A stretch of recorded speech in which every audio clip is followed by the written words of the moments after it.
Ya Allah. Salam aleyküm, hər vaxtınız xeyir.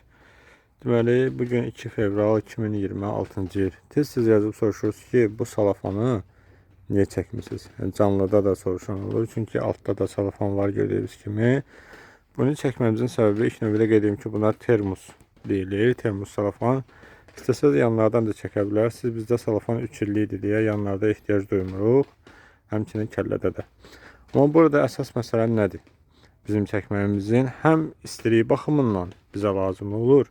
Ondan əlavə də ən əsas məsələ bizim üçün gördüyünüz kimi, bax, bilməm buradan görünür yoxsa yox, salafan tərləyir. Görürsünüz? Və bu tərləmə ştillərin üzərində düşdükdə ştillərdə xəstəlik yarada bilir. Çürümə gələ bilər, kif gələ bilər falan və s. və s. Bu əsasən bunun qarşısını almaqdan ötürüdür ki, su ştillərin üzərinə damcılanmasın, həm də ki, lap xəstəlik gəlməsə də belə biz suyu normasında veririk. Misal üçün, istər kələmə olsun, istər iceberg olsun və yaxud da ki, pomidor olsun ki, bunlar yeni çıxıblar. Su normadan artıq olduğunda ştilin kökünə də ziyan edir.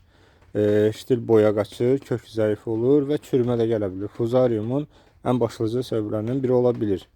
Yəni, bu salafanın çəkilməsi əsasən bundan ötürüdür. Amma əksərən siz, məsələn, soyuq havalarda içəridə temperaturu tənzimləyə bilmirsinizsə, yuxarıdan da belə çəkmək. Əsas məsələ yuxarıdan olmalıdır 100% ki, ştillərinizin üstünə damcı düşməsin. İstər istixanada əkdiyiniz, istər iştirxana kimi istifadə etdiyiniz yerdə olsun, damcı düşməsin.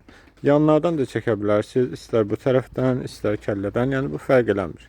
Yəni, termosun əsas məqsədi xəstəliyin qarşısını almaq, temperaturu tənzimləməkdən ötürüdür. Yəni, mən belə bilirəm. Əgər sizin də başqa bir versiyalarınız, başqa bir fikirləriniz varsa, şərh bölməsində qeyd edin və biz də məlumatlanaq. Minnətdarım izlədiyiniz üçün, çox sağ olun.